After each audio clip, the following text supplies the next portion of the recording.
Giving you the real from A to Z surrounding the Dallas Cowboys. News, updates, rumors, transactions, takes, and more. So strap up, Cowboys Nation, and start your day off with A to Z Sports. Live with Will Steele. 3, 2, 1. Here we go.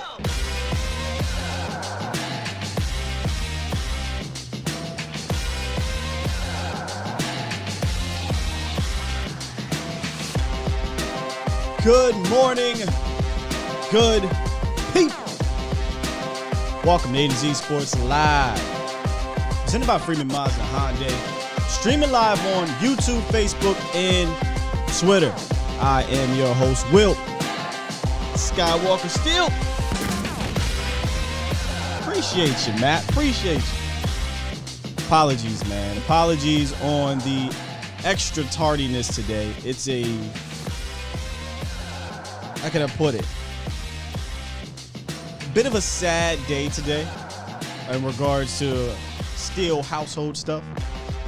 Y'all know about my dog. I told y'all about the dog we rescued. Our guy Mozart. He's suffering from the heartworms.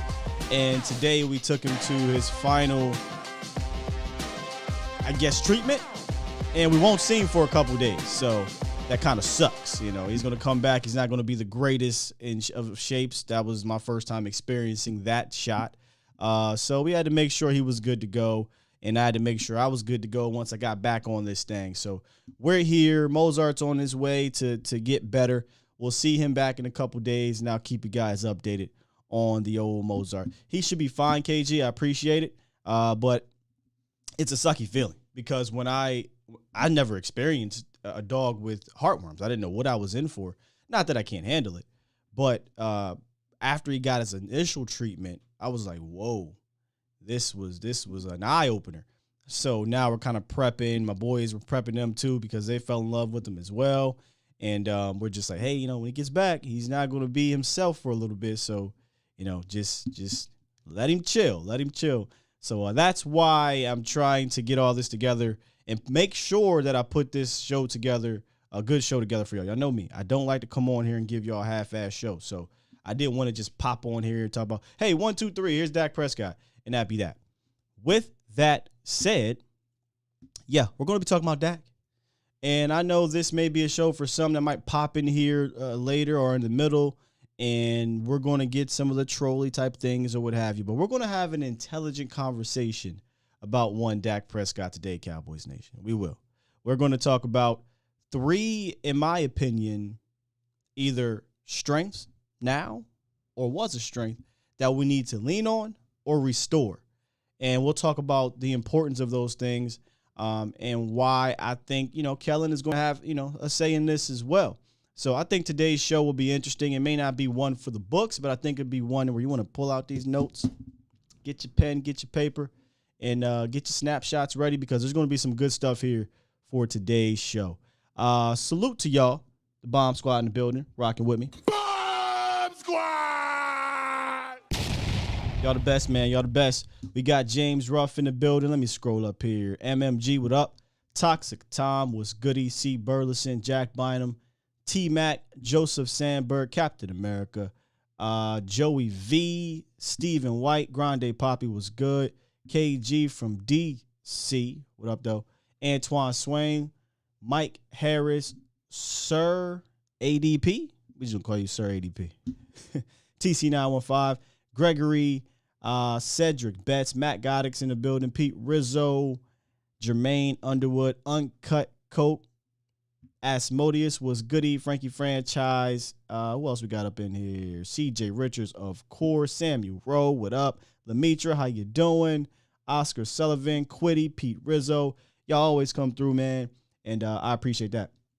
If you do miss the show, and this might be one of those shows, if you miss it, you want to run back the audio. The visuals will be cool, will be nice too. Don't get me wrong, because we're going to have some audio and visuals that you guys will want to see. Y'all know me. What up, A Hatch? Sometimes I feel like everybody's a different learner. Some people can listen and learn it all. Some people have to see it. So I want to do both for our viewers because we do have smart fans. Although sometimes Cowboy fans can be Cowboys fans, we do have smart fans. So I got a good show lined up for y'all. Y'all stick around for that. The roundup's going to be short, sweet, and simple. Nothing crazy. We will talk about Trayvon Diggs in that roundup, though. You know, on one day, the PFF is weird. Another day, it's like, oh, you like Trayvon now, huh? Okay. All right. What's up, Tom? What's up, Iceberg Q? Brian Bradford, Big Sarge. What's goody? All right, let's talk about this roundup and then come out of it. We'll jump straight into today's topic. Again, as I always say, don't know how long the show's going to be, but that's usually up to you. Call-in lines 351-999-3787. And I'm pretty sure y'all have something to say today about Dak. I'm pretty sure. It's time! It's time! It's time! It's time! It's time! It is time for... It's time for the morning roundup. Round 'em up, boys.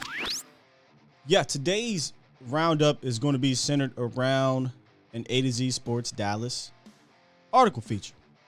That is from our guy, Matt Lennox. He writes an article talking about PFF giving Trayvon Diggs a surprising hat tip.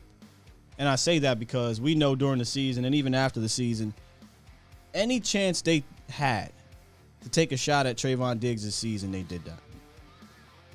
But see, the beauty of certain statistics and numbers, you can't finesse them when they're staring at you in the face. And in regards to this one statistic, Trayvon Diggs ranks number 1. And that is he's the top 10 NFL press cornerbacks, and they use yards per route, run allowed, open percentage of targets, target percentage, yards, and pass breakups. Trayvon Diggs is number 1 when they came together with their composite score. And what I love about this, as opposed to their grades, you don't know how they came up with it. With this, you did. They put it all together. He had 100 reps, which was the second most man reps or third most man reps in the NFL. 100. He was only targeted 13 times. So for those that say, hey, he gets burned and all this other stuff, you go out there on an island, one-on-one in man coverage, 100 times. And I bet you they throw the ball at you 100 times. They threw it at him 13 times. He had 7 pass breakups, allowed 133 yards, which was not the most yards in man coverage, press coverage, I'm sorry. The most yards went to Marshawn Lattimore. Second most went to Chauncey Gardner-Johnson. And then Trayvon Diggs and Denzel Ward. His pass breakup percentage was 53.8, and a player was only open on 3% of his routes. Shockingly, Anthony Brown was number 9. I know y'all want to kick him off, right? I know AB ain't, Trayvon Diggs or whatnot, but again, I'm cool. Like, AB had a solid year. I'm not ready to get rid of AB. Hopefully he can run it back, have another good year. No, more the merrier. The more the merrier at cornerback. It's a passing league, 17 games. You're going to need them all. I'd rather see somebody beat AB out than just kicking him off the bridge. That's all. So, Trayvon Diggs, number 1 press corner per PFF's composite score. And again, it's not just, hey, here's a grade. We don't know how they did it. If you want to check it out, you can go to AtoZSportsDallas.com for the full article, and the PFF article is linked within it. By the way, he was ranked above, Jalen Ramsey, Marshawn Lattimore, those who say he's trash, He was ranked above those guys. So that's today's morning roundup. Short, sweet, simple. Not going to keep you long in that, because where we're not going to be long, or where we're not going to be short, is with the Dak Prescott conversation, because I think this is one that we need to have. But before I do that, let me hit the chat and see what y'all talking about here. Appreciate you, Gene. Appreciate you. He's doing well. I just know when he comes back, he won't be. So we have to be very careful during this time period, because any heightened emotions can trigger cardiac arrest, I think they said. So Matisse says AB is our new Scandrick. That's one thing I love about Cowboys Nation. I don't know if other fan bases do this or not, but we can definitely compare and contrast certain players from not just back in the day, but recent history. AB's a new Scandrick. I kind of like that. Because Scandrick, I don't know if Scandrick got enough respect. Towards the end of his tenure, he started getting beat. But I liked Scandrick. I never was a person who was like, oh, Scandrick sucks. I thought Scandrick was a solid, really solid slot cornerback. One of the better slot blitzers, I think, when they did blitz him. I liked Orlando Scandrick, so I didn't really have too much. I don't know if AB was liked as much as Scandrick, but and I say liked because they called Scandrick the Grouch in the locker room, but by fans, I feel like AB gets way more than Scandrick did, and maybe rightfully so, because at one point Anthony Brown was downright cuttable, in some seasons. So in other seasons he was solid. Nah, Adrian, we're not gonna go that route today. We're talking about Dak. Maybe later we'll get back on the Coop situation. What's up, Primetime Phil? Sir APD said AB play got better as the season progressed. Absolutely. AB deniers are shook right now, says Toxic. I don't think we're going to get too many people that move off the AB thing. It is what it is, man. T-Mac said people will still argue the stats with context and all. We know. You already know that, T-Mac. Sam said he's always impressed. Boom, he's number one dig season. I like it. All right, listen, y'all. Today was interesting. Yesterday was funny about the LT stuff, Toxic. Today's show was interesting because I got to thinking yesterday about Dak after we were talking about the wide receivers yesterday, and not here on this show, but on Vacha's show, and just thinking about how to have this conversation, because I think it's a conversation that needs to be had, and it's not just himself. Here's what we're going to do with Dak Prescott today. It's not going to be about restoring Dak's strengths with people around him, right? I'm not talking about getting extra players. I'm not talking about even really schematics. I'm just talking about doing things, and the things that he should be doing that will make him take the next step. The things that he does well, that he should be doing, that'll help him take the next step individually. Now, unfortunately, we can't separate Dak and Kellen completely in regards to that, but I'm going to try to as much as I can. But here's where I will not separate them. I wonder if Kellen Moore can do something that Scott Linehan at one point did. And that's adapt and lean on your strengths, whether it be a specific player or whether it be a scheme, a unit, whatever. And I know that sounds blasphemous because you're probably like, whoa, we all hated Scott Linehan at the end of his tenure. Sure.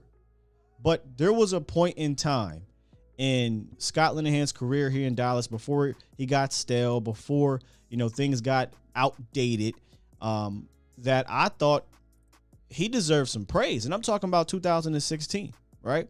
Where he had to adapt on the fly. He had to adapt quickly by having a young quarterback. The running back came in, obviously, and Zeke, young running back as well.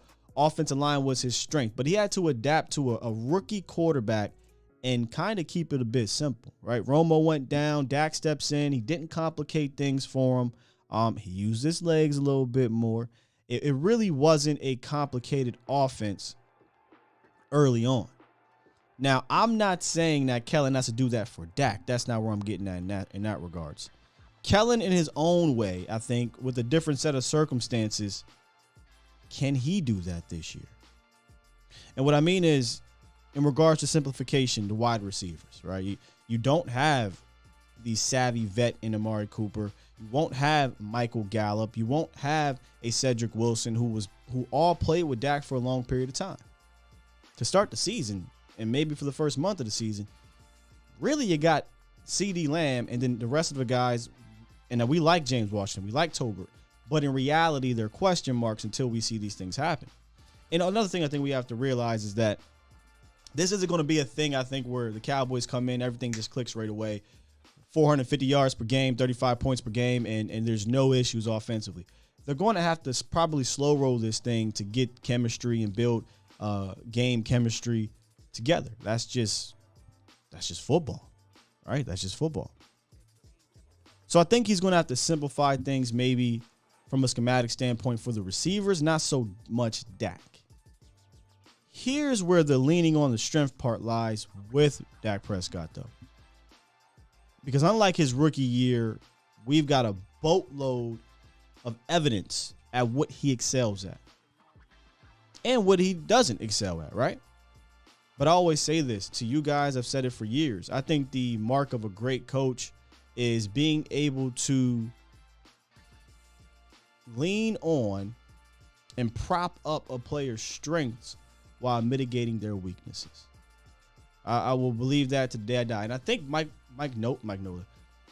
Tomlin said something like that on the Pivot podcast. Go check that out. Mike Tomlin, man. I'm a big Mike Tomlin fan. But we need to lean on the things that he excels at or restore it. And I got 3 of those things we're going to talk about today. 3 of them. At one point, he was great at some of these things, and that's where we need to restore. And then there's another thing today where I think he still is great at, and we need to lean on. But first, I want to give a shout out to Mina Kimes because we're going to talk about Dak's mobility first. That's one of the things that we need to lean on is Dak's mobility. We know and we heard the Cowboys come out last week or whenever it was. Hey, man, Dak Prescott, we had to hold him back in regards to his mobility, right? You know, his leg wasn't quite right, and we didn't call certain plays and things like that. Okay, now we got a reasoning to why that happened last year, and a completely understanding reason, right? I get it. Totally get it. But now that he's healthy, I think we need to lean on it. And Mina dropped a dime the other day in regards to a statistic about Dak Prescott. So I want y'all to check that out. Mina, how much of a difference will Dak's mobility make this season, getting back to what we kind of know him as a quarterback at that position? Well, it's huge, Laura. I mean, Dak is not a dual threat quarterback in the sense you're not going to lean heavily on the designed runs, but he is mobile, and at his best, the threat of him scrambling, throwing on the move is a big part of what's made this Cowboys offense so dangerous when he's healthy. And last season, when he did get hurt, I think it's a big part of the reason why that offense struggled after week 6. You know, before then, on designed rollouts and scrambles, Dak was one of the best quarterbacks in the NFL. After the injury, his numbers dropped precipitously. I mean, talking about going from a QBR of 93 to 46, not a massive sample size, but it's enough to make a big difference in this offense where you want him on the move. And that's why I think hearing, oh, he's healthy and he's going to be, at full strength coming back has to be tremendously encouraging for Dallas because his health is I would say, the single biggest reason why they struggled last year. Fantastic nugget from Mina Kimes the other day on Dak Prescott and his mobility and design rollouts and scrambles. We talked about this the other week when McCarthy hinted at the Cowboys, holding them back with the design plays and why that shouldn't be the case this year. Allegedly is what they're saying. I came to the conclusion after a self-battle, right, that it's not design runs between the 20s I really care much about. Like, do that in third and whatever, you need to get the first down. But it's the movement outside the pocket that Mina spoke on, right? It's the scrambling that he did himself that Mina talked about.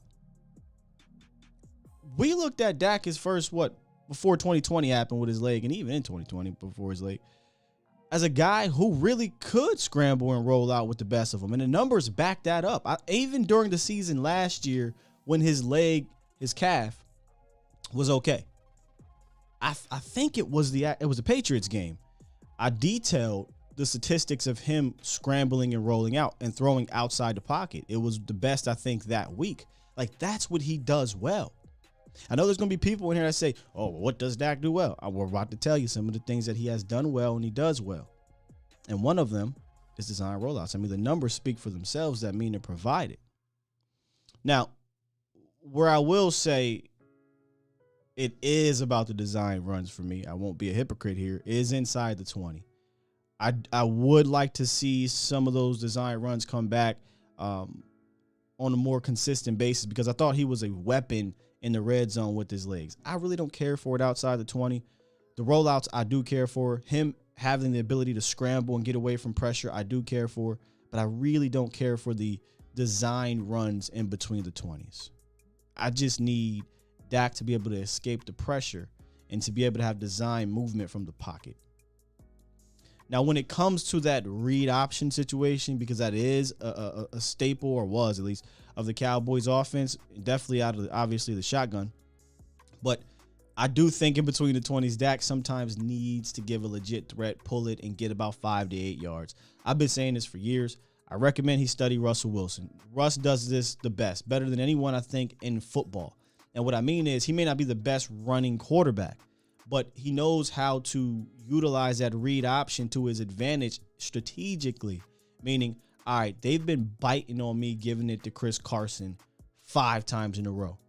I'm going to pull it, going to get me 8 to 10 yards, and now that thought will remain in your head for the rest of the game. He doesn't have to do it a bunch, right? Like, Dak doesn't have to do that read option run 5 times in a game. Once, maybe twice, and that's enough to hold that defensive end, because there was too many times last year where I saw them do that. In my head, I'm like, why not just get under center and run the ball? Because you're not helping an Ezekiel Elliott at his strength by running out of the shotgun. So that's just something that I noticed, Cowboys Nation, from last year. Something I noticed. But fantastic drop by Mina. I do think this is something that the Cowboys need to lean on. I won't go as far as saying it's something that they need to restore, or he needs to restore himself. This is something I think they need to lean on, because healthy Dak, there's no issues with him and his mobility. It's just about health, right?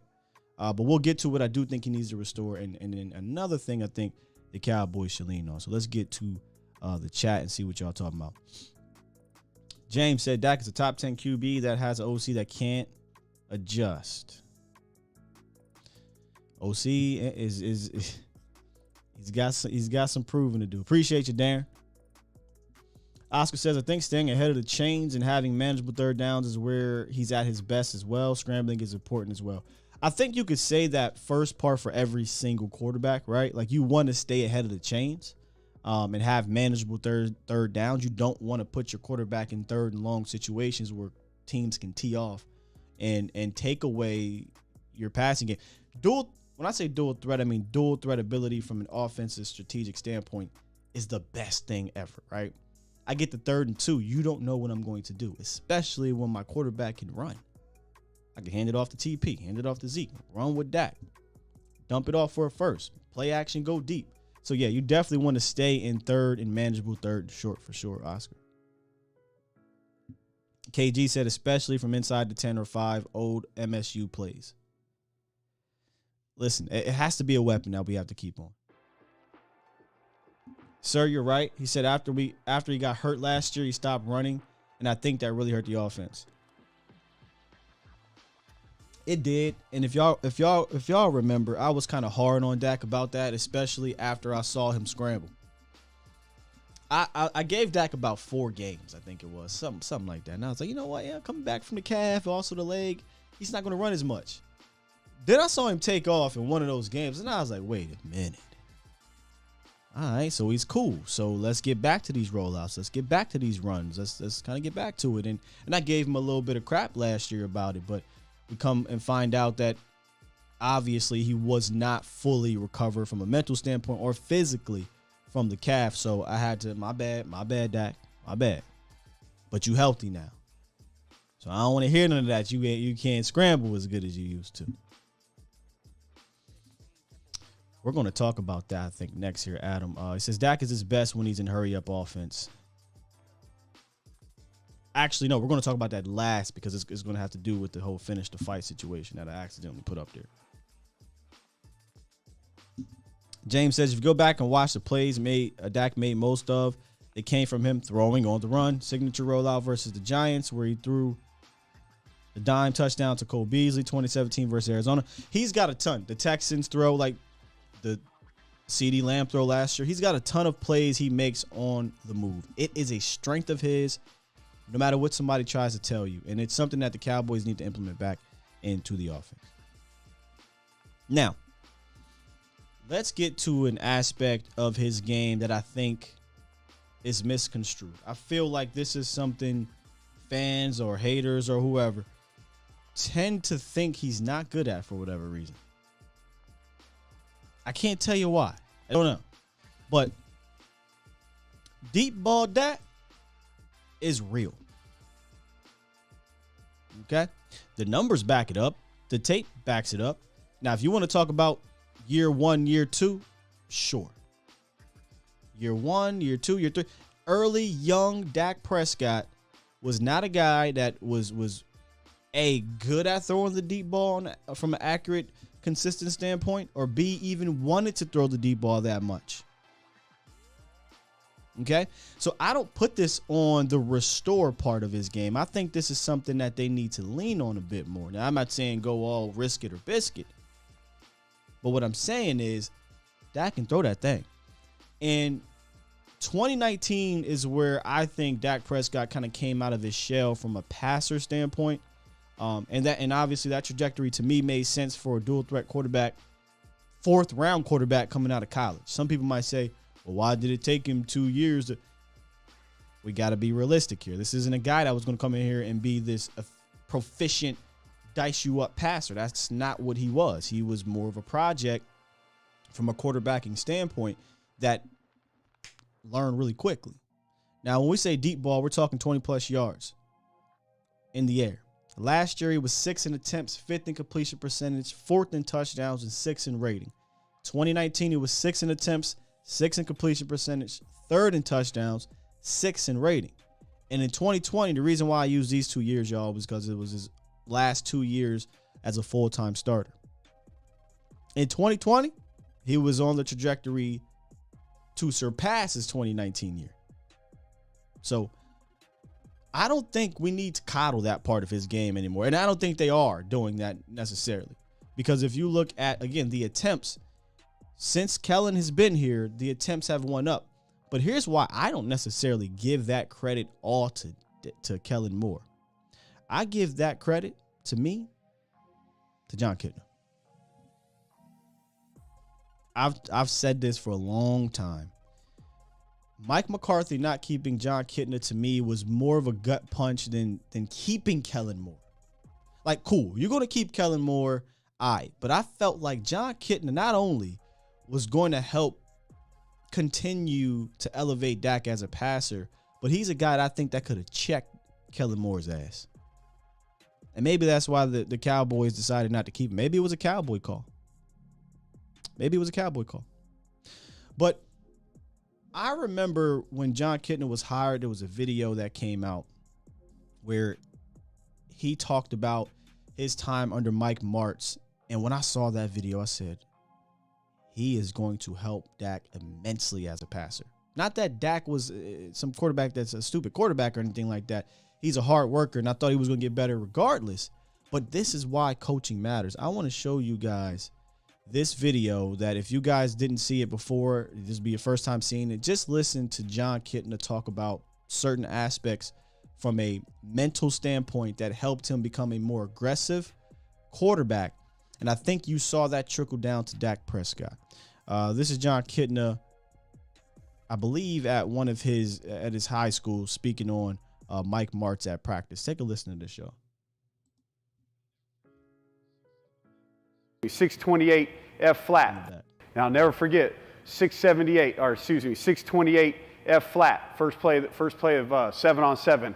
And I dropped back and we got the 20-yard dig over here and we got the drag coming like this, and they're in Tampa too, and the Will linebacker drops back, he floats back, so I come back, boom, I hit the tight end coming across, and he gets 7 or 8 yards, and I'm feeling good about myself. And I walk over to Coach Martz because he used to stand off to the side, and you'd have to go over and get the play to him. I walk over there, For those who don't know who he's talking about, Coach Martz is Mike Martz, the architect of the greatest show on turf in St. Louis, and then he was a head coach for a little bit there. Made Mark Bolger become a Pro Bowl quarterback. So that's who he's talking about, is Mike Martz, the offense coordinator. Shoot, I'm feeling good. I walk over like this, stand next to Coach Martz, and he has no expression on his face. And he's got his little play sheet like this, and he says, "Why didn't you throw the dig?" And he doesn't even look at me. "Why didn't you throw the dig?" And I said, "Well, you see, I saw a cover 2, and I saw the linebacker, he started drifting back and da-da-da." So he said, "Why do we call dig?" I said, "For cover 2. He said, "So did you get cover 2? I said, yeah. He said, well, I'm not asking you to evaluate what happens elsewhere. If we get cover 2 and we call dig, throw to dig. Real quick before I keep going there. Does anybody think Kellen Moore is saying that to Dak Prescott? And he looked at me, finally lifted his eyes up. He looked at me, said, I can't coach caution. And it was like this. For 10 years, I've been coached to be cautious.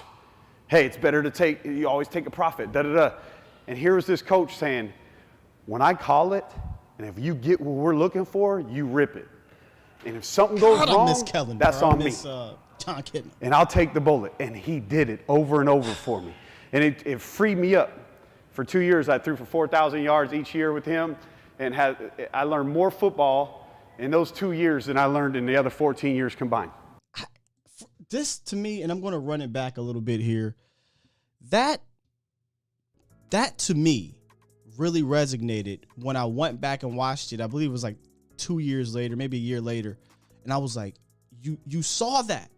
You saw it from Dak. You saw it click really from game 1. If you go back and you watch game 1 of 2019, you saw the mechanics. I talked about this, and I wish I had the video still.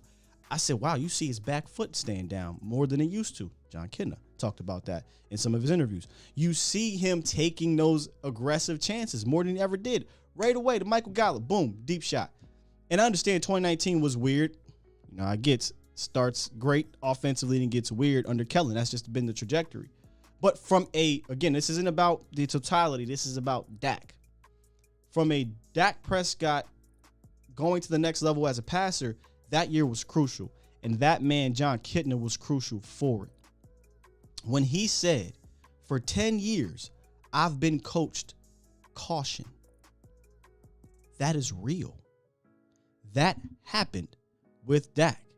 And it's understandable. 4th round pick, I said, coming out, dual threat pick. It wasn't a guy, it wasn't Joe Burrow coming out of college. We're like, yo, slang it. Scott Linehan coached caution. Right? First 3 years, 16, 17, 18. If you go look at his deep throws, it was like 43, 47, 53. That's it. Go look at his deep throws the last 2 seasons. He's above 70. He ranks in the top 6 in that category, where he would have ranked in the bottom 15 in those attempts. And what I loved was the part where he talked about, hey, take that shot. If it's interception, that's on me. That's on me, baby.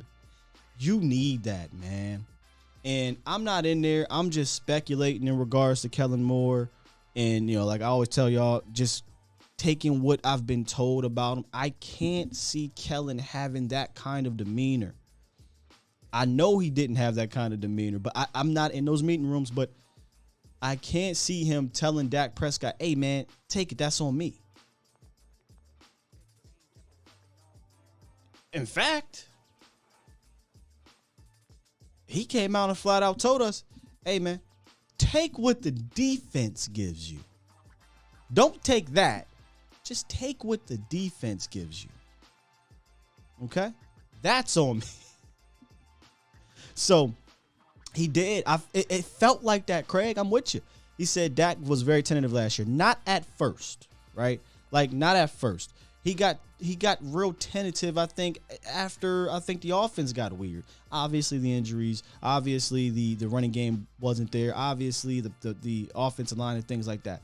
But I'm trying to just focus on him himself. Him himself. It felt like he could have done a little bit more from an aggressive standpoint later on, and maybe his confidence wasn't there. But that's where I think you need to coach and say, hey, man, just go. Let her rip. Mike Martz was that way. John Kitna was that way. Fantastic video, and I think you can see the correlation between Kitna and Dak in that year, man. I do. Man, appreciate you, Joey. Said you're killing the Cowboys YouTube platform, speaking on different things that these other YouTubers aren't speaking on. Wow, that's heavy, man. We got a deep community here, and I just try to provide y'all some quality content if I can, man. Mike Wade says, slang that thing. Facts. Tony thinks that he told Dak to throw the show so he can get paid. Prime time. So listen. I'm not saying Mike Martz is this amazing Hall of Fame coach, right? We got to compartmentalize these things. Martz, though, as a offensive coordinator during that time of the NFL, I don't want to say was an innovator, because I'm not quite sure if that greatest show on turf stuff was innovation or was just a multitude of different offensive schemes coming together. But Mike Martz was the risk it no biscuit before the risk it no biscuit, and it paid off. So, and it helped John Kitna, and then his coaching helped Dak Prescott. So that's where I'm getting at. Not necessarily the personnel decisions that Mike Martz made in St. Louis at the end of his tenure, but he is a Super Bowl winning champion offensive coordinator. Adrian said Kellen ain't saying all that, and Dak does play cautious a lot. He does. And again, I think a lot of it has to do with the schematics. I think a lot of it has to do with the mentality of the scheme. I truly believe if you had a guy like that saying, yo, if that's Cooper over there and you got a window shot, take it. Throw it in there. If it gets picked off, now you know, that's on me. Now we know how we can where you got to put it next time. Maybe you throw it up, maybe outside shoulder, but take that shot. If it's single coverage, look off one way, go that way. Now, again, it's not that he's been uber cautious, because he has ranked in the top 10 in regards to these deep shots. But at times, all right, I think it's a timely thing. And I just really find it hard to believe that it's not a quarterback offensive coordinator situation. I don't think this has to do with the receivers. I don't think this has to do much with the running backs. The line plays a factor, obviously. But from a mentality standpoint, I think Dak and Kellen Moore need to tighten that up. They need to, Dez came out and said it, right? Like, they need to take advantage. If you can't guard me, you can't guard me, you can't guard me. Take advantage of that. Beat that horse to the white meat. I want to see that more. And y'all know during the season, I kept saying I want to see more in Dak's system.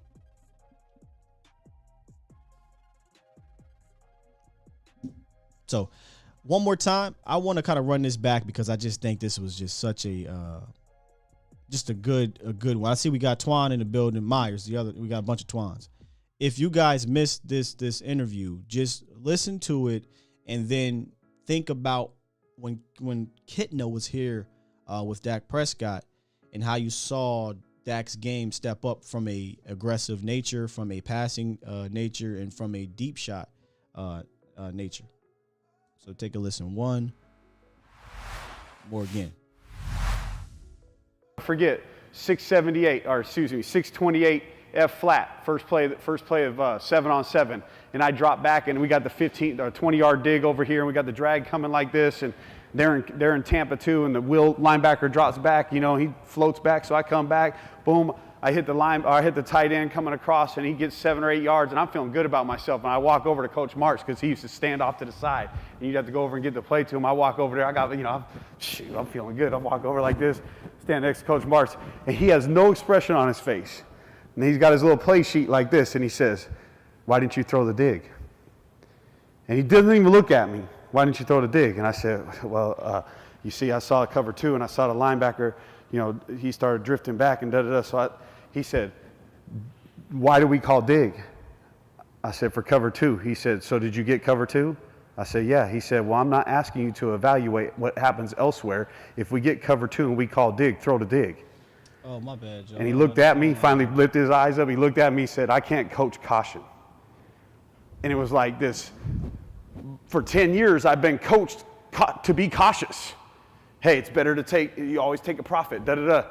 And here was this coach saying, when I call it, and if you get what we're looking for, you rip it. And if something goes wrong, that's on me. That's on me. And I'll take the bullet. And he did it over and over for me. And it freed me up. For 2 years, I threw for 4,000 yards each year with him. And I learned more football in those 2 years than I learned in the other 14 years combined. Loved him. Just a fantastic little nugget there. My apologies, y'all. I did not open the phone line, so people are probably trying to call in like, what the hell is going on? I saw B Bird. Thanks, B Bird. I appreciate you for pointing that out. That is my bad. Okay, phone lines are open. I appreciate you, Coach. Coach Marv with the Super chat. $2 super chat says, sometimes Sky, a QB needs a new voice to grow. 100%. I think we saw that from Scott Linehan to John Kitna. And I'm going to be completely honest with you. I didn't have an issue with how Scott Linehan groomed Dak Prescott early on. I told you at the top of this show, I actually was one of the people who thought that we should give Scott Linehan credit in 2016. Where Scott Linehan lost me was the rest of the offense. And I know today's show we're focusing on Dak Prescott, but I just want to point that out there. Scott Linehan's voice was not necessarily a negative thing for Dak early on. A young quarterback who was not one of those sling it quarterbacks. He helped mitigate his weaknesses and elevate his strengths at the time. But as he was growing, Scott needed to grow. And I don't think he grew. I don't think he grew with the offense. I don't think he grew with the times. And it was time to move on. And I know Kellen came in and we're excited, number one offenses and things like that. But I really wish that they would have got a guy who was a little bit more seasoned. From a coaching standpoint, I don't mean had to be a 10-year offense coordinator. Kellen literally did not coach ever. And then had 1 year as Dak's quarterbacks coach. Yeah. And then he became the offense coordinator. So KM and Dak more friends. That's kind of how I feel too, Lamar. I got shanked with a butter knife. Appreciate you. Super chat. OC over QB, no authority. Yeah. All right, let's hit the phone lines. And before I get to my final one, we'll get back to the chat. Coach Marr, good morning, good sir. How you doing? Hey, how's it going, Sky? Good, man. Hey, Good. Trying to spread the word today. Well, you know, we talking about Dak and I feel you, Sky. I think I want to be honest. I just think Kellen is a young play caller. I've said this before.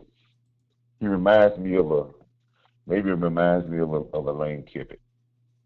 Remember Lane Kiffin came in the scene and he was real young. He was a vibrant play caller and had very good play calling skills, and he got big plays and stuff like that. And then he got a big time job with the Oakland Raiders because someone said, "Oh man, he's a genius play caller, young guy," and it didn't work out well. Didn't work out. Then he got a job at Tennessee, as a big time program. Still didn't work out well because he never cut his teeth. Now I believe Lane Kiffin is one of the better coaches in college football because he went to revive himself in Nick Saban, and Nick Saban taught him how to be a true offensive coordinator, not just a play caller, and learn how to be a head coach, where he had to utilize all his talent, know the temperature of his team, know what makes them tick, know how to put a game plan together, and how to build confidence with knowing what your players do well and emphasizing those things.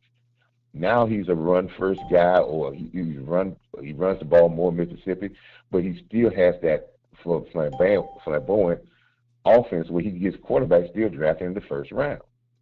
So this is what Kellen needs to have. Yeah. So this is what he needs to have because he's I'm sorry, Sky. Hey, when the missus is it the missus when she talk, you gotta do what you gotta do. Okay, I'm back. I'm back, Sky. Can you hear me? Yep, got you, coach. Okay, I'm sorry. Yeah, I had to, you know. Hey, when But she speak, you better get on it. yeah, but this is what he needs: NFL mentorship. Mm. And again, this is where uh, good players, good players turn in good coaches turn into great coaches because they have NFL mentorship. And I will say this right quick. I remember Dan Quinn's interview earlier this season when they first started OTAs. And the interviewer asked him when they were talking about Sam Williams and how he was evaluating Sam Williams. And then the question went to, where did you get this philosophy of evaluating your players in the off season to try to find out what they do best and let them do that over and over again? Because that's what Dan Quinn always emphasized. Find out what my guys do best and let them do that over and over and over again. He said he got that from Pete Carroll, some other guys that he worked under, where he took bits and pieces of their mentality to formulate his own style, but he credits the NFL mentorship that he got to be where he's at now. And Kellen has not cut his teeth enough to have that NFL mentorship. And in the NFL, we're trying to wait for him to grow as to be a coordinator and not just a play caller. And we are losing valuable time because the windows don't stay open long enough in the NFL for us to wait for him to grow into totally mature. That is the job of Mike McCarthy, to put his foot down and to be that NFL mentor and to be able to take control and let this young man grow, as well as show his genius, his enthusiasm. But he has to mold this guy into what he needs, because it'll benefit Kellen and it'll definitely benefit us as Cowboy fans. But if he doesn't, it's going to crash and burn. Yeah, and I also think in regards to growing, I think he has to grow as a coach as well. You're a coach, right? Coaching and then coordinating or play calling are two totally different things. What Mike Martz did with John Kitna in that example, that was coaching. The play call was this, right? The dig, you want to hit it here. The game plan is that. But the coach in Mike said, hey, do this. It's on me. When you see this, take that. That's on me. If it's an interception or if it's an incomplete pass, that's coaching. I don't think he's had enough experience to do that, right? So in his mind, probably he's like, all right, he's probably a fantastic play designer, decent play caller, but when it comes to timing and actual coordinating and game planning, that's a big question mark to me, because it hasn't been on a consistent basis, in my opinion, for his first 3 years in the league. Well, I'll give you one example, and this is going to be a prime example of what you're saying. And this is where a lot of fans won't understand this. When you're the coordinator, offense coordinator, you coach the coaches in the offense. So all of them are coached by you to be able to spread your word to it. And as an offense coordinator, when you become a very good offense coordinator, you know the talent in every position on your offense and what they're best at. Even though you have position coaches, you have to have the overall talent. I'll give a case in point. Game 2 years ago, Terrence Steele, a undrafted rookie, which was having trouble when you come to the first home game to play against Myles Garrett in Dallas. Right? Mm-hmm. Yep. And you decide as an offensive coordinator to call a play that you're going to leave him butt naked on the outside on the second play of the game, when this guy's a all-world pass rusher coming back home to Texas, and you're going to decide to call a play where you leave him by the tackle by himself on the second play of the game, that almost got your quarterback killed, got a script sack. But it could have got him killed, because as an offensive coordinator, you have to understand not just the play call that you want. How did you make sure that your players and you put your team in the best aspect from 1 to 11 to get their job done. That's a coordinator. He has to look at the whole totality of the thing and illustrate that to his assistant coaches. So let's take this. That's why you get paid the big bucks. So what you just did to me, what you just did in my head is take, when I talk about elevating the strengths and mitigating the weaknesses to a total level, not just an individual level, but an overall level. That's exactly what you're saying. So the weakness there was steal. How do you mitigate that weakness? You give some help. You chip. You slide protection. You get the ball out, right? How do you elevate the strength? You get Dak on the run. You move him. You get him away from Myles Garrett, et cetera, et cetera. Young Kellen Moore didn't do that. Hopefully he learned his lesson. That's coordinate your game plan to help your players to be totally successful. And if the game plan is for Dak to be more of a dropout, move on the run, you have to evaluate your player and say, how is Dak's percentage of throws with play action? How is his percentage of throws? What is his analytics with what he does well? And what you do is what Dan Quinn says.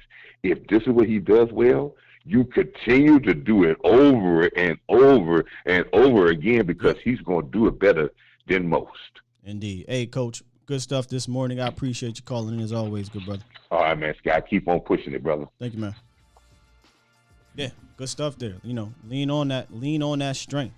A couple comments I want to get to, and then the phone lines are absolutely lit. So what we're going to do here is we're going to lock that up. I'm going to get to this comment, and I want to explain, because this is something that I think people forget. And then I'm going to get to the last part of the Dak leaning on and restoring. This part right here, though, is restoring, and I've talked about it before.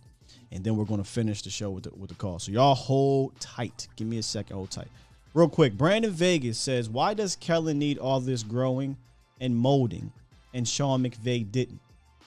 3 years running the Redskins offense and he gets the Rams job and is in a Super Bowl. I think that is a misunderstanding in regards to Sean McVay. Sean McVay, and I knew most of this, but I wanted to pull this up so I'm making sure I'm right. Sean McVay was an offensive assistant for the Tampa Bay Buccaneers in 2008. He was a wide receiver coach for the Florida Tuskers in 2009. He was an offensive assistant for the Washington Redskins in 2010. He was a tight ends coach for the Washington Redskins from 2011 to 2013. Then he became the offensive coordinator for the Washington Redskins for 2014 to 2016 and became the head coach in LA. Do you see the difference between that and retired backup quarterback's coach to the dude that took your job, offense coordinator? Way different. I don't care if Kellen went to high school to coach, I would have took it. I don't care if he went to the CFL to coach, I would have took it. Because that coaching is coaching. He didn't. So that's the difference, Brandon. Those guys aren't even in the same breath in regards to how they got to where they got to. Shout out to Vach in the building. I see you, big homie. Brandon says McVay was a gopher for the Shanahans. After this season, football pundits will be heaping praise on McDaniels, and we'll still be asking questions about. I don't know any what that means, Brandon. What are you getting at here? This is one of those situations where call into the show. If you want to call into the show to explain yourself, we can have a conversation about it, man. We have a conversation about it. All right, let me get to this last part so we can finish off with these phone lines here. All right. Oh, my bad. Hold on. There we go. Y'all know how I feel about this one. This at one point was a strength of Dak Prescott's that you lean on. Hey, the game gets tight at the end. Just let Dak do his thing. I'm confident we'd win. And between 2016 and 2018, Dak Prescott had 14 game-winning drives. Those 14 game-winning drives in his first 3 seasons is the most by any quarterback through 3 seasons since at least 1960. It's nothing to scoff at. That is nothing to scoff at. That's why in 2019, when it wasn't happening early on in that season, I was like, wait, just hold tight. He'll get it together. He's done it for the first 3 years. I'm not worried. Let me tell you where I got worried. The turning point of concern in 2019, if y'all don't mind me going back here. The Minnesota Vikings game. Dak was absolutely shredding the Vikings defense all game. He kept bailing Kellen Moore out of these ridiculous run the ball on first or second and longs and putting the Cowboys in third and long situations. I mean, he was just absolutely on fire that game. In fact, his best drive might have been a drive he didn't finish. In the fourth quarter, on the way to win the game, the potential game-winning, go-ahead drive that started inside his 20, they get to around the red zone or in the red zone, and on second and short, they run it to Zeke. On third and short, they run it to Zeke. Fourth down, they fail to convert. Game's over. At that point, I was like, all right, something's not right. Can't quite put my finger on it. I don't know if it's him. I don't know if it's his team. Something's not right. We're in the middle of the season here. He's had, now I think it was 4 chances at that point to complete a comeback and didn't do it. And from that point on, 2019 to now, granted in 2020, he was injured and he had 1 game-winning drive to Atlanta. He had opportunities and didn't happen. I chalked up 2019 as an anomaly because what I saw from 2016 to 2018, I said, nah, man, no. That's an anomaly, y'all. Dak, when the game is on the line, he can get it done. But the last 3 years, not quite the case. So for me, this is the biggest thing I want to see him do individually. And the reason why I think I put kind of the onus on him more than necessarily Kellen. I know Kellen has a lot to do with this, y'all. I'm not saying it's only Dak. I know the line has to do this and the receivers got to catch it and all that stuff. I get it. But the reason why I put the onus more on Dak moving forward is because he's a made man now in Dallas. So once you get to those end of game situations and things aren't meshing right, you can either do A, do your own damn thing, or B, in that game plan room, in those meeting rooms with Kellen and Mike, you say, hey, listen, this is what works for me and my guys. This is what we're comfortable with in these situations. This is what we need to run. And if teams happen to adjust to it, we'll adapt. But we're going to do it until we're stopped. You're year 7 now, Dak. You're not year 2, 3, 4, Dak. You're a made man.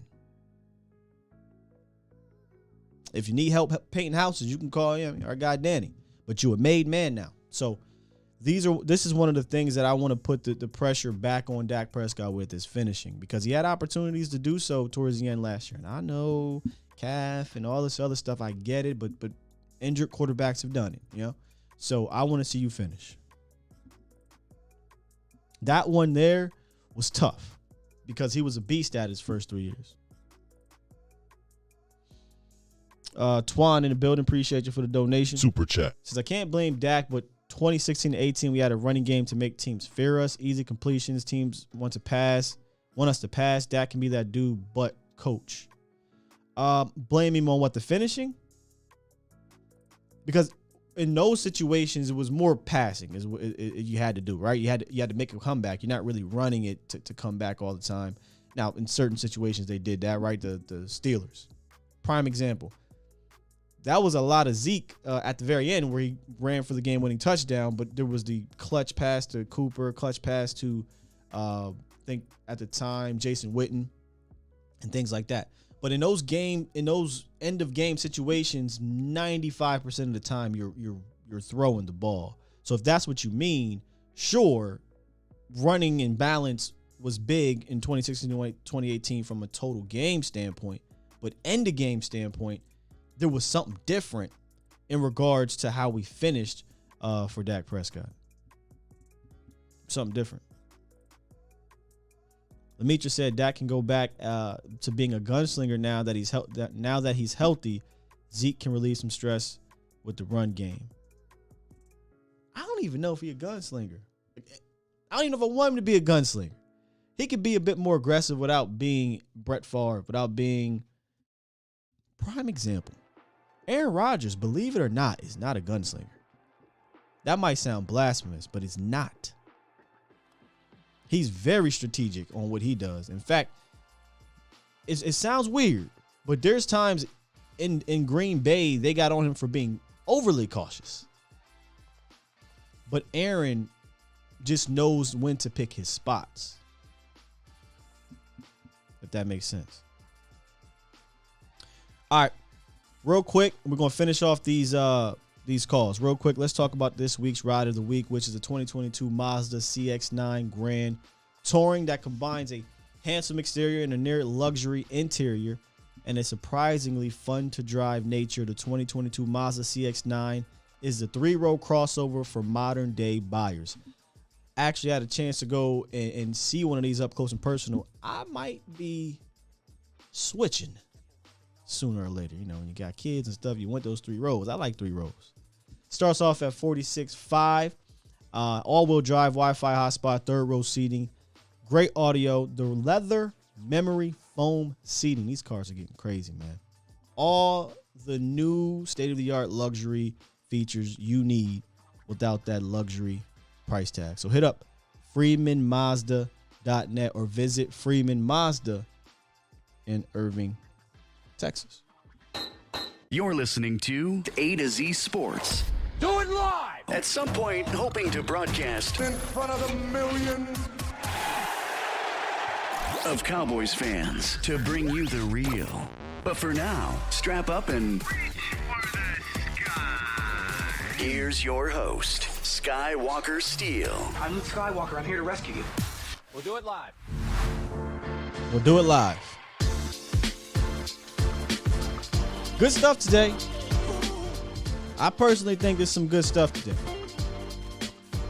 You need to have these conversations. Grown-up conversations. I don't think you can have these conversations on Twitter. Y'all been on Twitter lately with the Cowboys and the Eagles. Dak and Trayvon. It's ugly, man. Somebody, I forget who I was talking to last week or 2 weeks ago. I was kind of giving him my little, just little responses.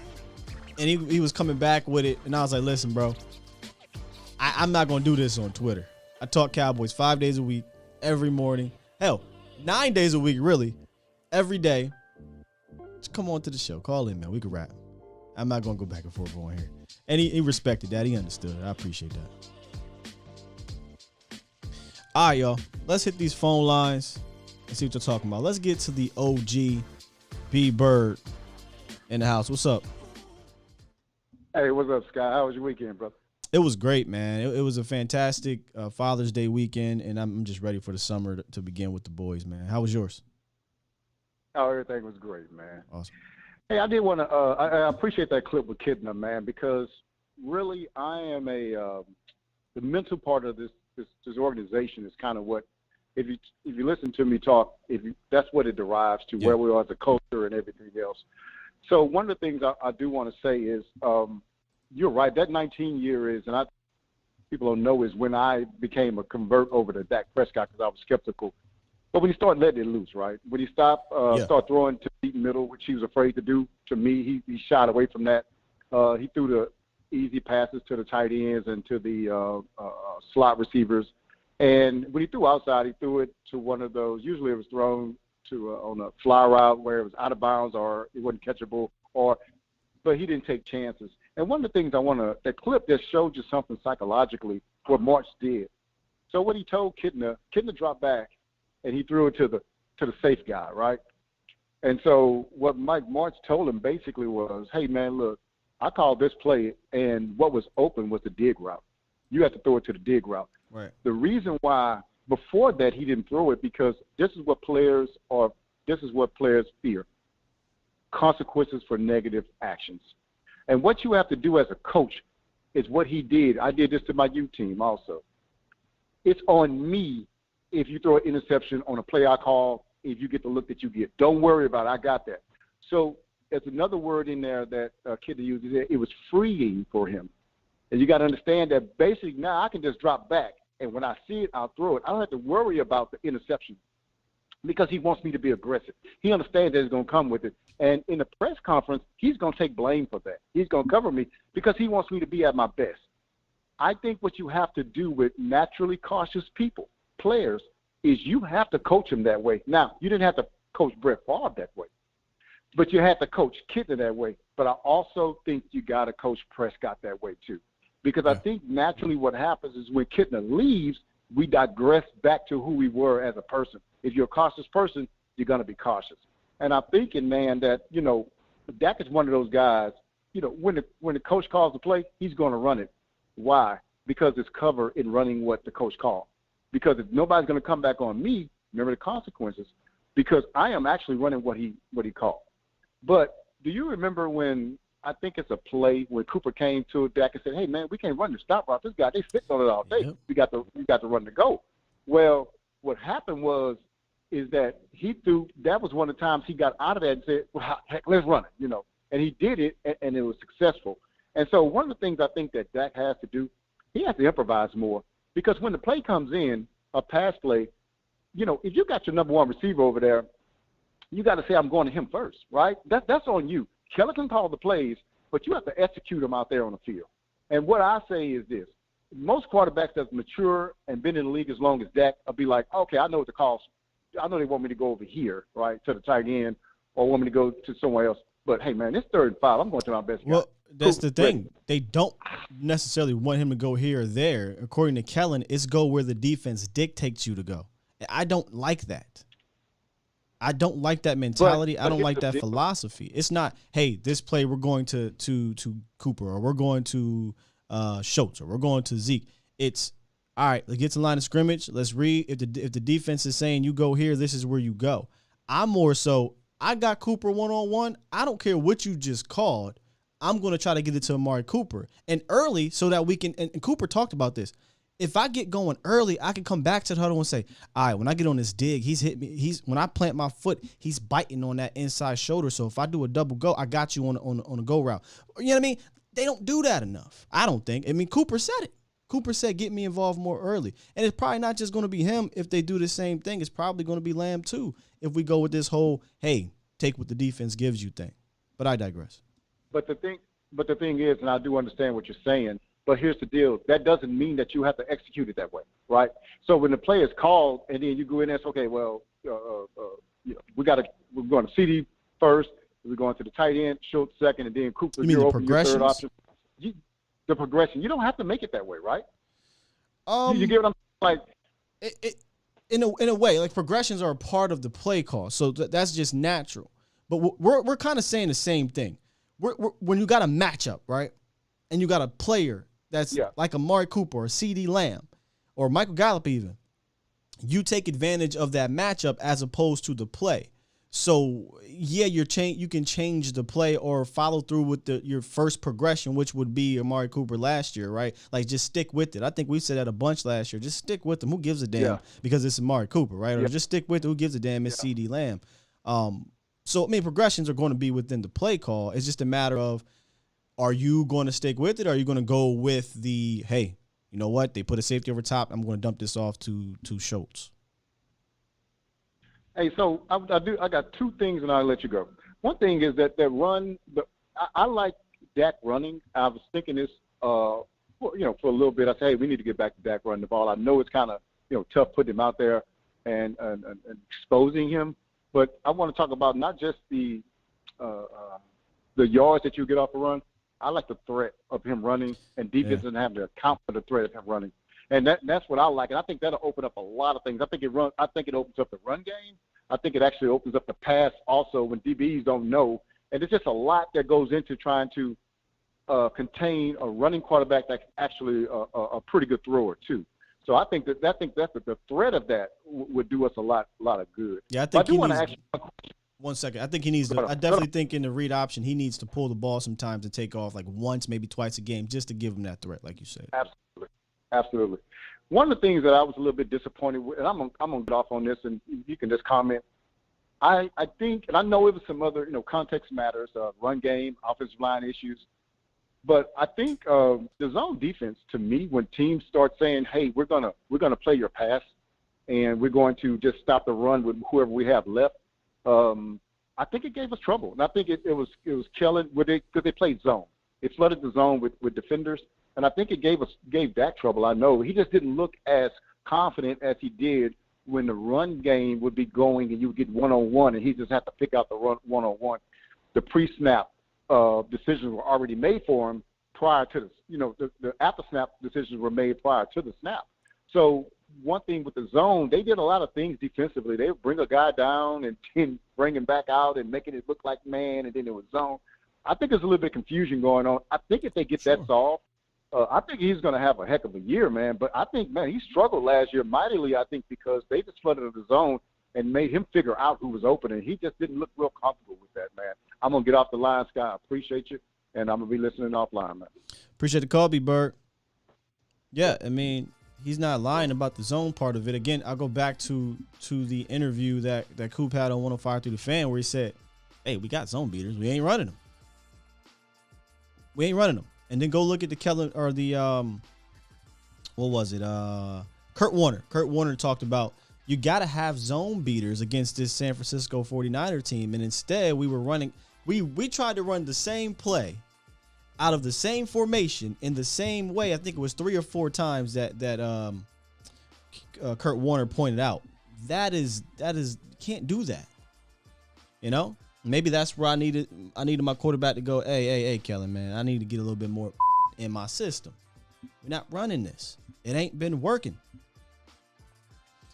So, that's part of adapting from a coordinating standpoint. That's part of adapting from a quarterback standpoint, which interesting comment here. 7th season, William Burney says. 7th season, and we're still waiting on Dak to take the next step. Meanwhile, Joe Burrow is still wet behind the ears and has already been to the Super Bowl. See, I don't know if you just hopped in here or you just read the headline here, the title. These are the type of comments and posts I see on Twitter and Facebook. I don't even get on there. And to me, it just lacks context. No offense to you, William Burney. It's a lazy. That's lazy. I don't care if you're year 14 in the league. You're constantly growing and trying to get to the next level. Joe Burrow is trying to get to the next level as an individual quarterback. And this is how I know. I don't know if you popped in here just randomly. At the start of this show, I start off with, today isn't about the surroundings of Dak Prescott. Joe Burrow getting to the Super Bowl, and let me turn this off, and let me turn me up. It's about the surroundings of Joe Burrow. And that's no knock. That's no knock on Joe Burrow. But that's how Super Bowls happen. You need to have a good total team and coaching, and all has to click. It's not just one individual person. I digress. Today was about individually how he can take the next step as a passer and as a quarterback. You're never done learning. And most really do take the leap around this time.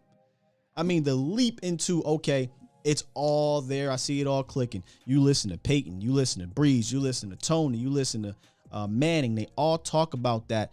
And if you go look statistically and from a successful production standpoint overall, a lot of them hit it around 8, 9 year, 10 in the league. They get to the Super Bowl. They win the Super Bowl, et cetera, et cetera. They have career years, whatever. So I'm just, these type of comments to me is what I try to avoid and why I have these type of shows. I'm trying to provide the context. I'm throwing up the alley. Y'all just got to oop it. Because in these conversations, we're talking about what he needs to be better at. We're talking about what he is good at. I can go around the league and do this for every single quarterback, y'all. Every single one. But for some odd reason, because of the team success of a young guy like Joe Burrow, it's, Dak ain't shit. And now we all of a sudden talking about not us. Matt Stafford's a Hall of Famer. Yeah. Because he went to a team that helped elevate his strengths, mitigate his weaknesses, had good coaching, good front office. He won a Super Bowl. I digress. Let's get to 407. What up, 407? What's poppin'? What's up with you this? Hey, this is Damon, man. How you doing? Oh, what's up, Damon? It won't let me save your dang on name anymore. I don't know what the hell's wrong with it. What up, though? It's all good, man. It's all good. Not too much, man. So I just had a couple quick points. So what I think the downfall of the offense is that Kellen Moore just came from that Jason Garrett school of we know what we do and we do it well. And the problem is that we don't game plan for what the defense doesn't. You know what the defense's deficiencies are. We only concentrate on what it is that we do well, and then we try to do that. So that's why you see that we come out like gangbusters in the first 6 weeks, and we're throwing the ball all over the place, and we're running for 1 million yards, and we're scoring 1 million points until people realize, oh, that's just what they do. I hate to cut you off here. I'd argue we do not focus enough on what the Cowboys do well. I'd argue that. Think about it. Last year, there were plays that you didn't need this excuse of, oh, man, the offensive line. You didn't need to have this gangbuster offensive line to run some of the plays that worked last year. They just stopped doing it. They just stopped. I really don't have an answer to why, right? And then Kellen came out and said, say again. Go ahead. Go ahead. Hello? Hello? Yo, you there? Oh, yep. I thought I lost you. Yeah, sorry. Go on with your point. Now you finish yours. I'll rebut. Well, I mean, yeah, no, I was just saying, like, I pretty much think that I think we're saying the same thing, is that after a couple weeks, you know, we figure out what it is that we do well, and then we just kind of stick with that. But the problem is that we don't evolve, and the thing is that we don't attack defenses specifically to what it is that they do. Like, every single team that plays us, they attack a specific thing that we do, and I don't feel like the Cowboys do that. I think that we kind of get into a point where I'm at the point where every time I hear Dak yell kill, kill, kill at the line, I know exactly what's about to happen. You know, and these defenses have to as well. You know, we live in an offense of take what the defense gives you, and that was very much so Jason Garrett's cup of tea, is take what the defense gives you. Well, we're going to give you, Dalton Schultz. We're going to give you the underneath route, but Amari Cooper's not going to eat. C.D. Lamb's not going to eat. Michael Gallup, we know he runs the go. So we're going to give you these things, and that's why we end up where we are every year. Yeah. I'm not a big fan of that philosophy. Take what the defense gives you. It can work against porous teams, mediocre teams, but against really good, smart offense or defensive coordinators or good defenses, I think you need to attack a little bit differently, or just I'm not saying that the Washington football team's defense or the Giants defense or was great during that little run that we had a rut, but you could have easily simplified that game and said, all right, we're struggling with some of the things we really want to do. Let's just get back to some basics. Hey, CD, eat him up. Hey, Coop, eat That's him exactly up. What I'm saying. Hey, Tony Pollard, we're just going to get you going here, man. Like, they didn't have to make it so complicated, in my opinion. That's exactly what I'm saying, man. We do not week by week take a defensive deficiencies and just attack that. Sure. I don't understand why we haven't gotten to that point yet where Dak is just like, look, man, 24 is weak. I'm going at him every single time. And I think that when you go back to, the conversation about the deep ball, is I think that Dak has to understand that in today's NFL, if you throw the deep ball 30, 40% of the time, you're going to get a pass interference. I mean, that's exactly what happened to us when we played the Raiders on Thanksgiving. Derek Carr just kept throwing it up. I mean, if you're going to keep giving me the flag, I'm going to keep throwing it up there. So I think the deep ball at some point becomes a way to get you out of a second and long, a third and long. Chuck that thing up there, man. I mean, they might throw a flag, but I'm going to let you comment, man. I'm going to get on out of here. I appreciate you as always, Damon. This is Damon with the podcast, correct? Yes, sir. Rough Draft Sportscast on YouTube. What is it? Rough Draft Sportscast. Sportscast. I got it wrong last. I said sports podcast. All right, man. Appreciate you, Damon. Appreciate you, sir. I'm not really sure what this even means here, Mr. Brian Bradford. Where'd you go? Okay. What happens if Joe Burrow never gets back to the Super Bowl? He sucks like Dan Marino? ? Dumb comment will. What are you talking about? What was the dumb comment? Was it me or was it the person who commented about Joe Burrow? And what does this even mean? No, Joe Burrow doesn't suck if he doesn't get back to the Super Bowl. I'm not really sure where you're getting at, so I'm gonna need you to kind of explain that one there, man. Kind of explain what you're talking about, bro. Toxic says Sky Dallas is the best at self-sabotage, so in a way we are doing what we do well.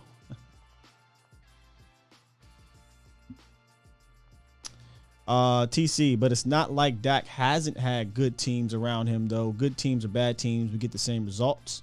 We'll see if the 8 to 10 year theory is correct, though. I mean, we've gotten the same results for the last 26 years, whether it be Dak or whether it be Tony Romo. At some point, we've had this conversation before. I think I said this to somebody. It ain't them, it's you. And I ain't talking about the players.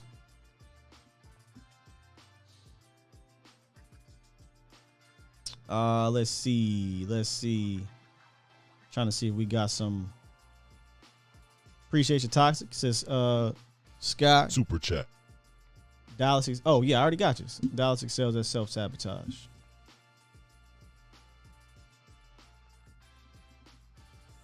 That's what I thought, Brian. I figured you meant with the commenter. That's why I was like, let me let him explain. I appreciate you explaining that, Brian. I totally agree. I'm not calling him dumb, but I think the comment is lazy. That's where we'll go with it. It's a lazy comment, brother. Appreciate you, Bradford. Appreciate you. No need to read my toxic. My bad, bro. All right, let's get Nacho real quick, and then we're gonna end this thing with not Coach Marv, the other Marv, and then we're gonna be done here. Nacho, what's up, man? Happy Father's Day weekend, my man. Thank you, Nacho. Hey, listen, great topic, man. I think that's been the frustrating part for myself in terms of, the whole offense in Dak since 2016. Great points by everybody calling in. I mean, when Mark Sanchez and John Kitna were both there, I thought they were probably the best, if you will, kind of mentor quarterbacks, extra set of eyes for Dak on the field. Especially with John Kitna and the mechanics of it. And then I heard earlier, the footage you played with Mike Martz and the whole thing. And for some reason, for me, it just seems that when we took that away, we really, in a sense, took away someone who Dak can kind of go to on the sidelines after that drive or that play, kind of analyze it, get the feedback, and then get back on the field. I think he lacks that now. I think he lacks that. Sometimes you see Dak on the sidelines, and I don't know that I see that rapport or that connection that he had with, like, say, a John Kitna or a Mark Sanchez compared to Kellen Moore. Do you see that or not? I'll be completely honest with you. I don't. I'm not going to sit and act like I knew the rapport connection that he had on the sidelines from a visual standpoint. With Mark Sanchez or John Kitna.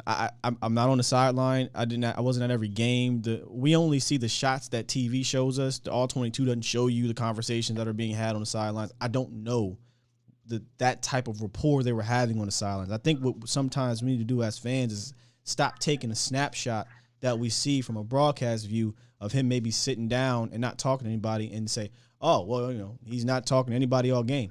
Maybe he is.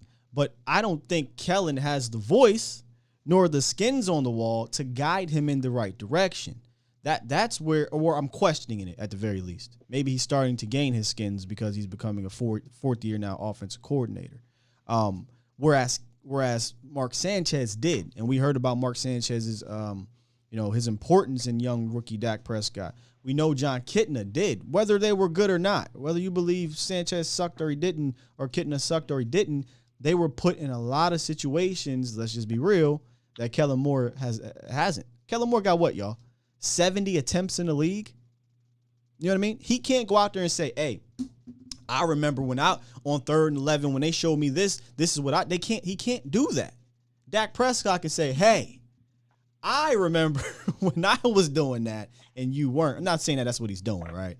But I get what you're saying, having that type of voice. And it sucks that he didn't have it in year 4 or 5 or whatever. But we're in year 7 now. He is that voice, unfortunately, right? So unless they bring in a different OC, I don't think Doug Nussmeier is the guy either, or a different quarterbacks coach. He kind of has to carry the weight himself. Whether that's fair or not, that's the expectations when you are the made man. If that makes sense, Nacho. That makes a whole lot of sense, and I'll end with this. When we hired Mike McCarthy, I was hard, and I said, okay, I'm going to give him a 2-year window. Put the pandemic in there, so this is a big year, the obvious one for both McCarthy and Kellen Moore.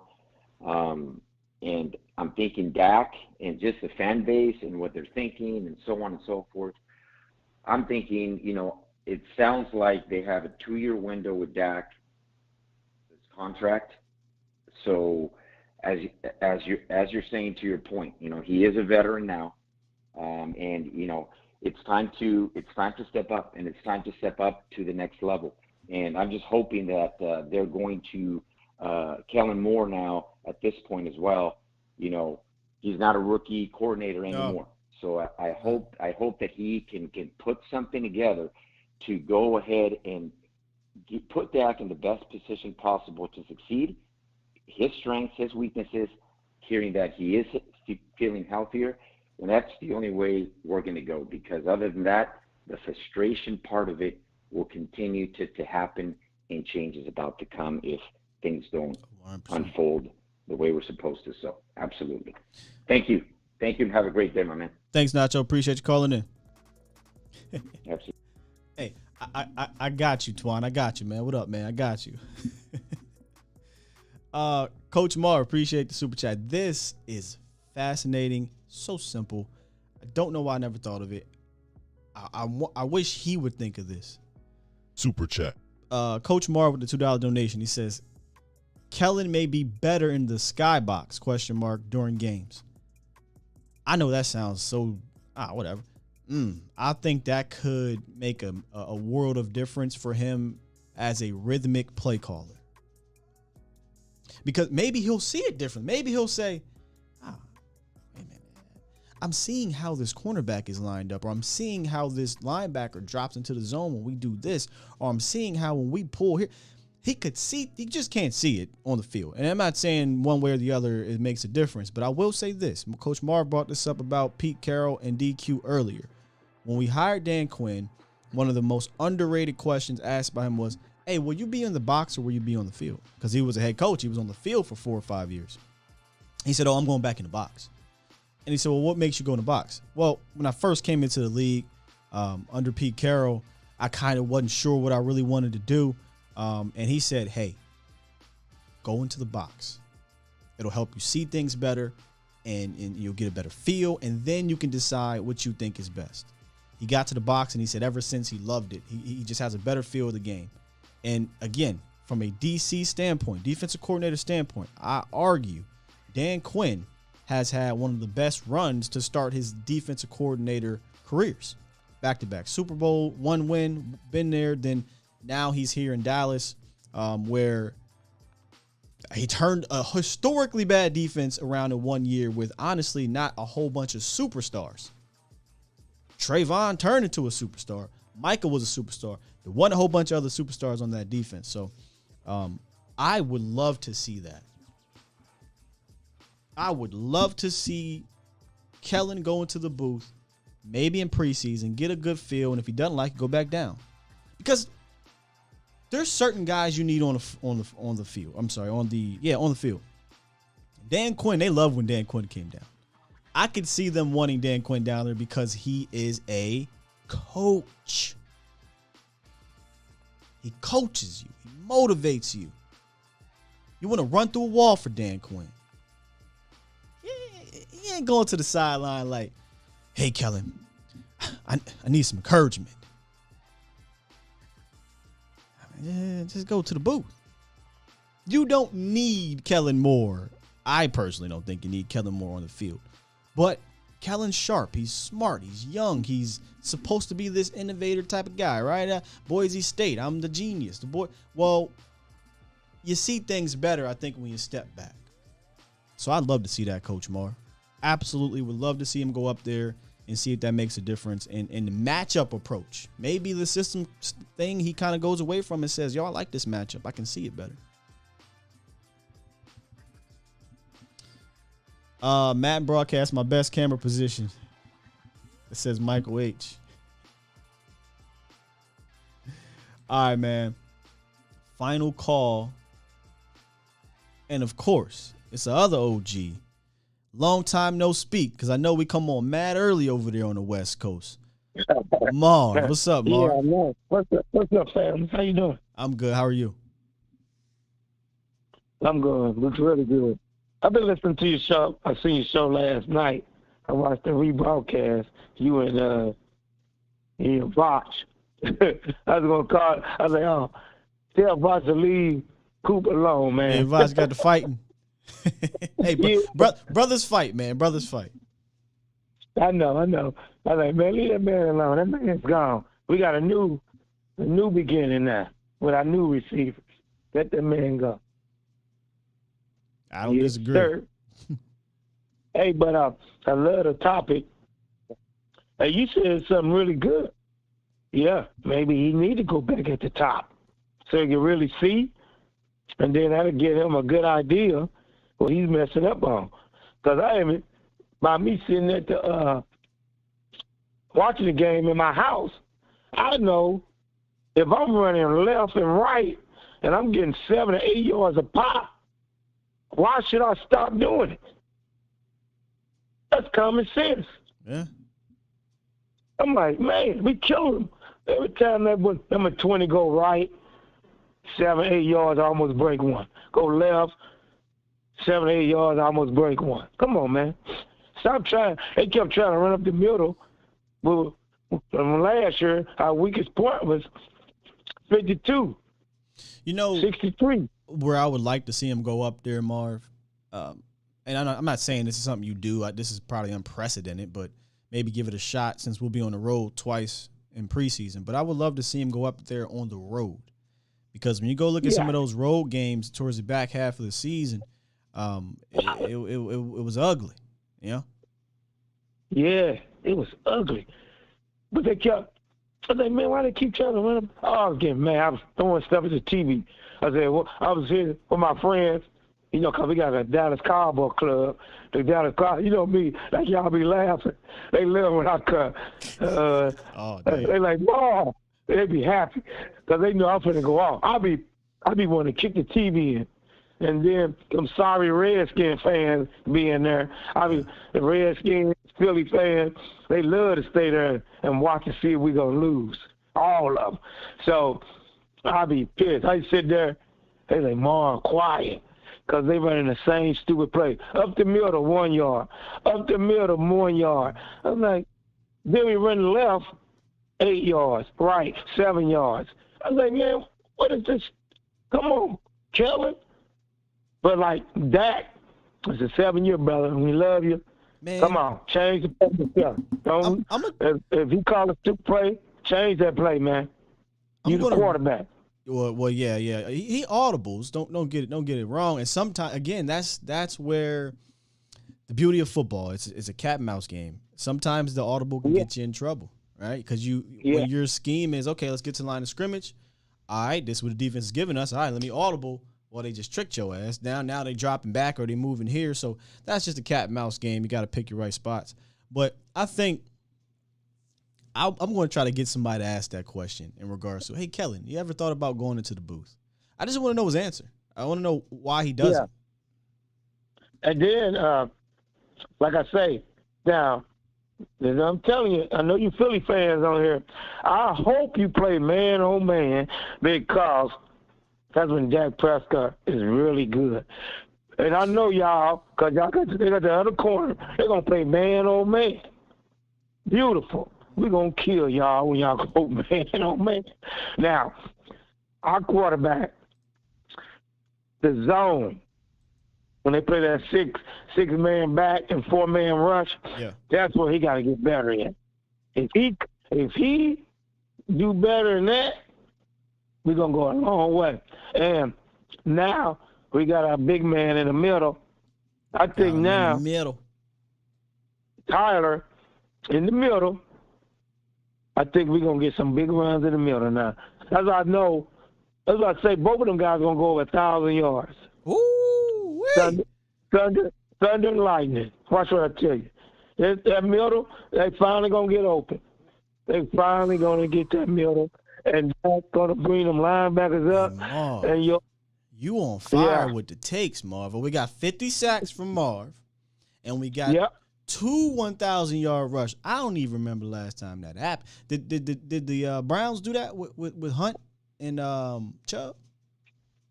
I think they did. No, they almost did. Chubb got more carries, like you say. Like y'all say, feed. I'm gonna remix your prediction. Check on it. Check on it for me. I got you, but I'm gonna remix your prediction. I'm gonna say they'll both do it. Now you know what this is. This is me just flowing with Marv, y'all. So don't hold this to me. Y'all go on Twitter. Sky said, relax. Now say me. You know me. Hold on. I got all right. I'll give you 2 1,000-yard backs, but I'll give you 1,000 rushing yards for Zeke and 1,000 receiving yards for Tony. What you think about that, Marv? Huh? Oh, yeah. I could think. No, it's gonna be Zeke gonna have like 300 catching. Paula gonna have like 300 to 400 catching, but both of them gonna get 1,000. Watch what I tell you. Man, that's what I think. Usually, if something like that happens, you either have a dominant offensive line or a dominant run scheme. Yes. Because I'm not worried about steal. Because like you say, y'all. That's like you say. Y'all got to watch y'all classes. Hey, steal. What you say? 58% running on steal side. That's gonna happen again. Steele and Zach Martin, they eat over there. Yes.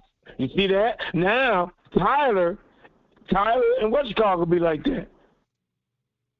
Tyler, Bo Smith could be like that. Tyler, Tyron, and Waletzko?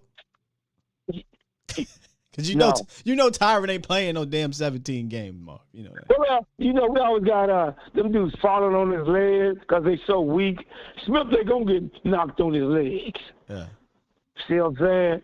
Now, I think he'll probably be happy. He'll be like, oh, thank God. Ain't nobody getting that. I ain't got to worry about his man. I can just worry about my man. See? Well, he been waking and your up. Boy, artist, it get a little hot outside. Tyron Smith's back been hurting in the heat, so I'm a little concerned about that. I ain't gonna lie to you. No, but what I heard is that did I hear you all right? They say this Nebraska center, he got bigger and stronger. We haven't said his name in months. It feels like Fournette. What's his name? Is it Fournette? Fournette. Leonard Fournette? Fournette. Is that his name? Oh, Fournette. In the back. Yeah. Yeah, Fournier. Or Fournier. I could be saying it wrong, too. Yeah. So, how big is he? He big boy, about 6'5". I think he 310 plus. Woo. Yeah, I think he over 310 But Beyonce weighed 318, though, don't he? Beyonce weighed 318. Beyonce is not little. He just doesn't have that, super strength. He ain't little, though. But I give him credit. Thank you, be honest. Because Beyonce got something to prove. He's like, y'all not taking my position. He been working with your boy Duke. That technique as a center is key. That is beautiful. So that's why I'm so excited. Yeah. I just want to see that defense and offense going to go at each other. They're going to hold it back because I don't want them to get hurt. Because them guys are going to be fighting in the I will be out there when I see you. Yeah, they are coming next month. Indeed, brother. And they already fighting too. So yeah, I'm gonna definitely have to hit you up, Marv. We're gonna have to come through, man. What we gonna do? Me, you, and Voch. We're gonna sit there. We're gonna watch, and we're gonna make you name all the players. I'm just letting you know that right now. Yeah, that's gonna be a beautiful setup. That is gonna be beautiful. So just tell Voch, don't be stop there fighting. talking about some old player. We with the new players. Hey, And here's what you do. Here's what you do, Mar. Call him. You know we come on about 306-ish, Mafia. And, talk to Vosh, man. Let him have it. yeah, that's what I'm going to do. I'm going to talk to Vosh today and say, Vosh, please don't bring that over still, man. We on some new stuff now. Yeah, we worried about our new Cowboys. In with the new, let the old do their thing. Let the old do their thing. Not in with the not out with the old, in with the new. We just in with the new and let the old do their thing. There you go. I like it. There you Mar. go, my brother. Remix. Good show. Good show, brother. Appreciate you, Mar. Always, fam. Shalom. Shalom. We in with the new. We gonna let the old do their thing. I like it. What a fantastic way to end the show. Good stuff, man. Good stuff. Your chat, y'all wild, man. I love y'all to death, man. But listen, we gonna have a kind of a hard exit here, I think. But I personally think this was a fun show, an informative show. Hell, I learned some damn things when doing the research for this show. Hopefully y'all did learn some things via the chat as well. I'm gonna probably clip up a few of these things and drop them individually, maybe one or two, just so that, again, we control the narrative. I think it was D Schiff who said that, and I love that. He said that the YouTube community allows the fans to control the narrative, but I think as a whole we do. I think we truly have the pulse of the nation. And I don't want to bring this up because it'll go to a entirely different thing. My guy, Shady, man. Love you, Shady. Childhood friend, all that good stuff. Played baseball together. Never got a chance to play football together. We was in two different leagues. Sean McCoy. One on SF1 and kind of just spewed out the same old ESPN take about quarterbacks. And I was like, damn, now you, Shady, what are we doing? And that's kind of what gave me the motivation to say, all right, let's kind of get a hold of this narrative here and let's talk about this the right way. The right way. All right. So do me a favor on the way out, hit that like button. Subscribe if you haven't. Share this content if you enjoy it and think that it is quality Cowboys content, because that is the name of the game on this platform. It's sharing, right? Sharing is caring, as they say. Or let me remix it like Marv. Sharing is making sure that you are supporting. There we go. I had to remix it. Later tonight, one more show. Yeah, we got another show. Later tonight, we got Mauricio Rodriguez on A to Z Sports Prime Time. Then tomorrow, I'll be back. And hopefully Friday we'll have a very cool guest. Really won't be a guest because I'll air bits and pieces of the interview if we get there. But I'll drop the interview tomorrow afternoon. Put it that way. Tomorrow afternoon or evening, I'll drop the interview when we have it. I can't say because these things always shift. But if they don't, it'll be a good one for y'all. So y'all keep rocking, man. Love y'all to death. I'm gonna hit this button and we're gonna get out of here. Get y'all back to y'all hump days. Good hump day show. But that's my boy though, and I was mad at Shady for that. Like, come on, dog. Like that, man.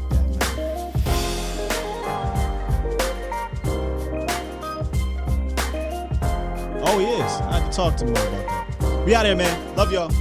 Peace.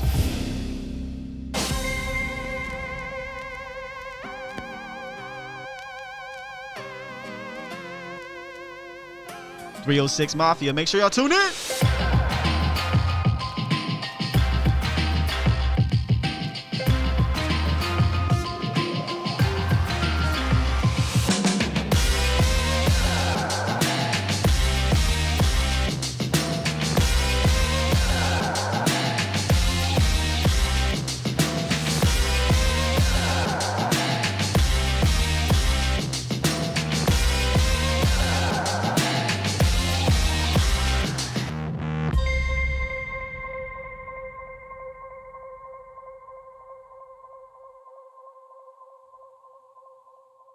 Shout out to the Bomb Squad!